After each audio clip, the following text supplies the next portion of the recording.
যুগটা এমন যে ধার্মিক যারা এখন, আমরা যারা ধার্মিক বলে দাবি করি, আমরা বেশিরভাগই এখন দুনিয়া পূজারী।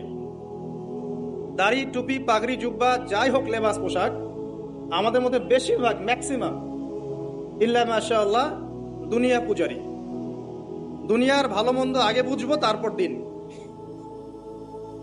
দিনকে আমরা দুনিয়ার উপরে অগ্রাধিকার দিতে শিখছি না। আগে দুনিয়া, পরে দিন। এমন একটা যুগ যেখানে ধার্মিকদের ঐক্যবদ্ধ থাকার কথা, স্পেশালি মুসলিমদের, কিন্তু আমরা মুসলিমদের মধ্যে কোনো ঐক্য দেখতে পারি না।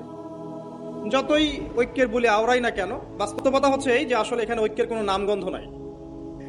ঐক্যের কোনো নামগন্ধ নাই, কিন্তু আমরা চাই যে সবাই ঐক্যবদ্ধ হই।